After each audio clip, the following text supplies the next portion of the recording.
She had just stepped inside the cabin after an evening walk, her mind filled with thoughts of escape.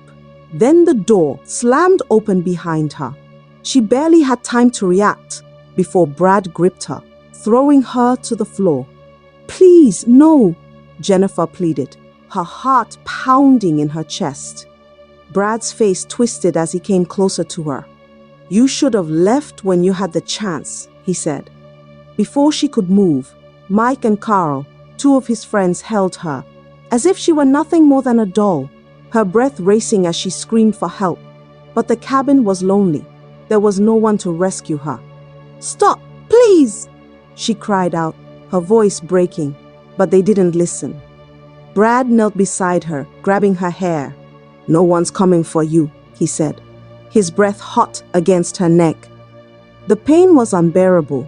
She tried to fight, but every attempt was met with a brutal force. Her body ached, and her mind was suffocating under the weight of the terror they inflicted on her. After what felt like hell, they finally left her, bloodied, broken, and breathless. She was thrown away like trash in the woods. The night was cold, the air sharp against her skin. She lay there, staring up at the sky, her body in a lot of pain. She dragged herself back to the cabin, each movement a struggle. The anger inside her grew, and her heart ached for revenge. This wasn't the end. No, this was only the beginning. And so began the story of how everything went so bloody wrong.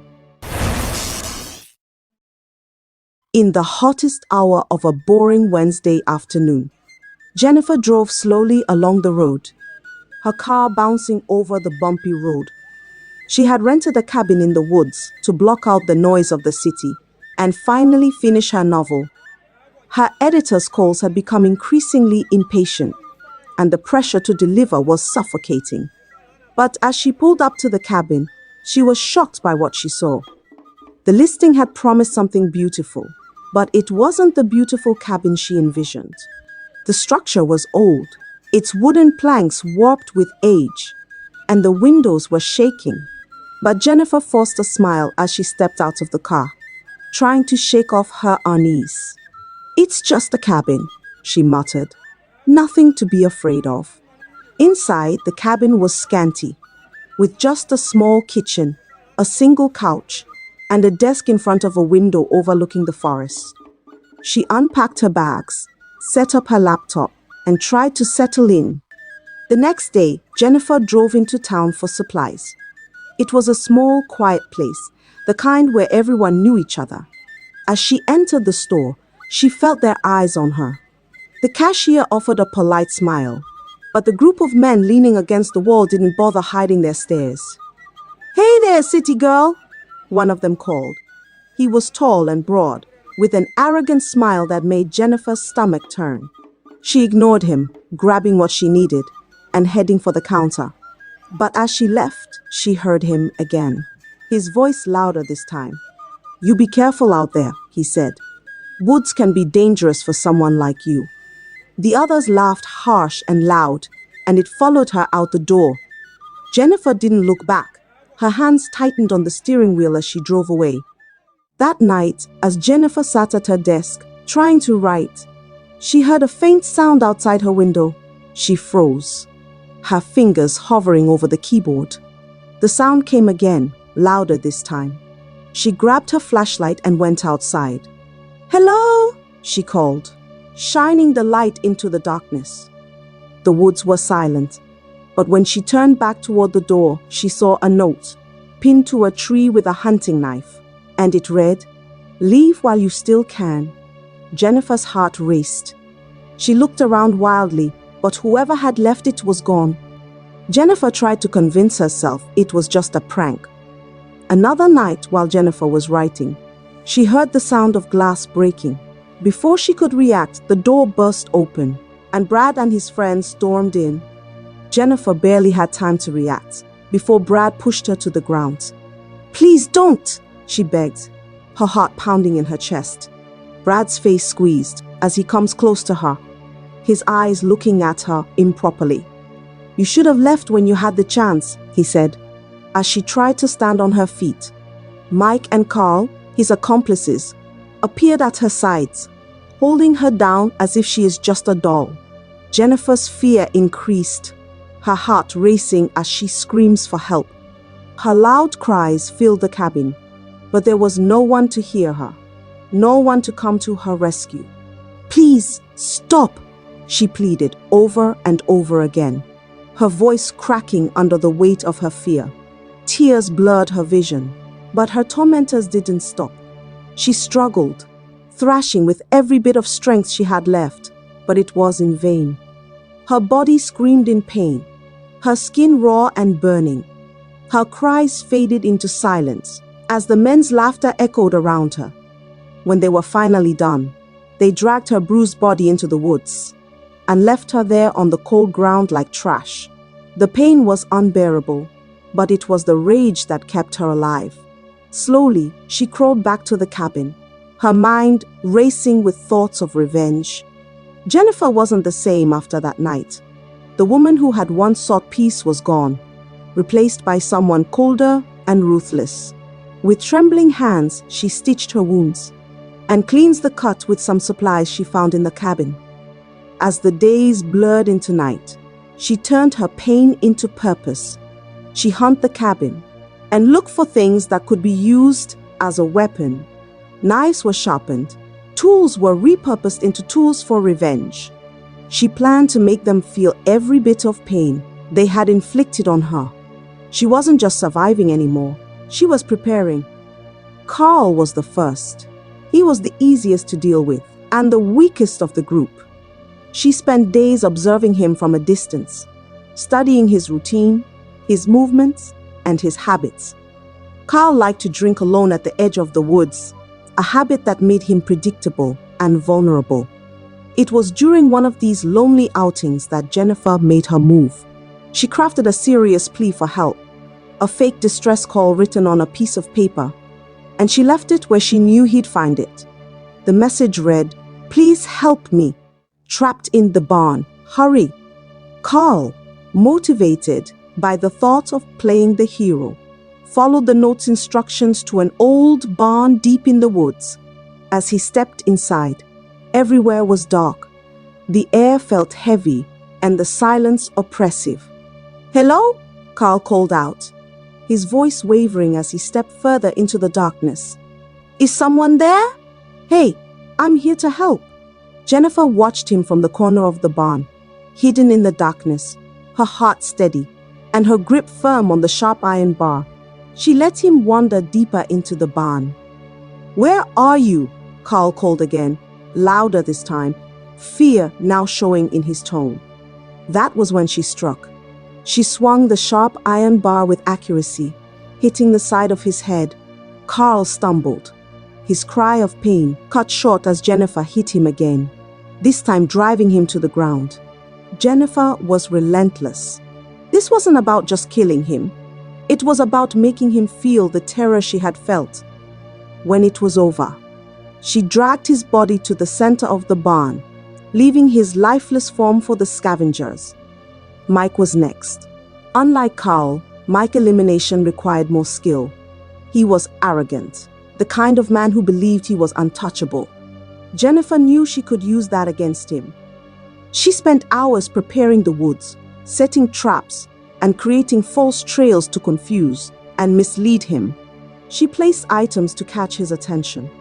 First, a piece of her torn clothes, then a bloodied handprint mark on a tree, and faint footprints leading deeper into the forest. Each clue was calculated to play with his arrogant mind. When Mike spotted the first sign, a sneaky smile spread across his face. "Got you now," he whispered to himself, holding a knife at his side as he followed the trail. Jennifer watched him from a safe distance, watching as he stumbled from one false trail to another, his frustration growing bigger with every dead end. "Come on, where are you?" Mike said angrily, his voice cutting through the silence. "You think you can hide from me?" The more he pushed forward, the more careless he became. He didn't pay attention to the traps Jennifer had set for him. Finally, he reached the edge of a deep pit, A pit Jennifer spent hours digging and setting sharpened sticks. The leaves and branches she used to cover the pit blended well with the forest floor, hiding the deadly trap below. As Mike stepped forward, his foot broke through the weak leaf covering, and instantly he fell hard, his body crashing into the sharp sticks. His screams echoed through the trees as the sharpened wood pierced his body, blood rushing as he screams in pain. Jennifer stepped out from the shadows, her face cold as she stared down at him. "You thought you were untouchable," she said coldly. "But now you know what it feels like to be hunted." Jennifer turned away, leaving him to the silence of the woods. Another one down, one more to go. Brad was the last, and he knew it. Fear consumed him, making him run to his heavily protected cabin. He was no longer the strong, fearless leader of the group. Now, he's a hunted man, scared of every little sound he hears. Jennifer knew he was dangerous, far more than the others. But being fueled by pain, she became a patient predator, thirsty for revenge. She started with small things. She left bloody clothes in his cabin, pieces she had torn from Mike and Carl's clothing. Then, she positioned one of Carl's boots in front of his cabin, splattered with blood. Each thing Brad saw increased the fear and guilt in him. Another night, under the cover of darkness, she cut the light to his cabin, Brad's heart racing. As he stumbled through the dark, "Show yourself," he said, his voice cracking. "You think you can scare me?"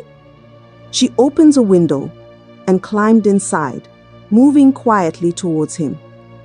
Brad turns around, swinging his shotgun wildly. But Jennifer was faster. She jumped at him and knocked the weapon away from his hands. Then they started fighting brutally.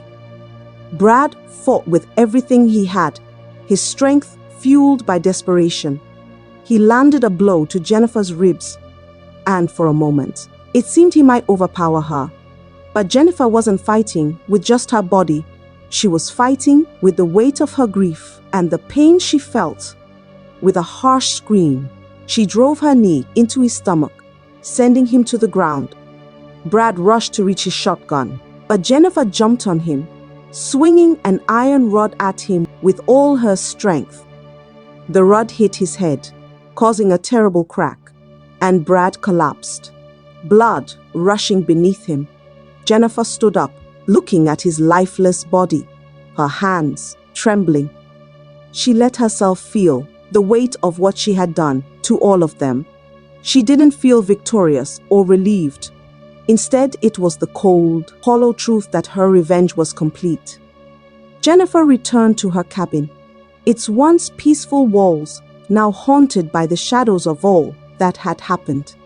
She saw the scattered pages of her unfinished novel, the book she had once believed would be her greatest work. But that life felt like a distant memory. Jennifer started packing her belongings. Each item she placed in her bag felt like closing a chapter of her old life. When she was done, she stepped outside with a can of fuel, pouring it round the cabin and setting it on fire. The cabin and its memories were burned to ashes, leaving behind the damage of her past.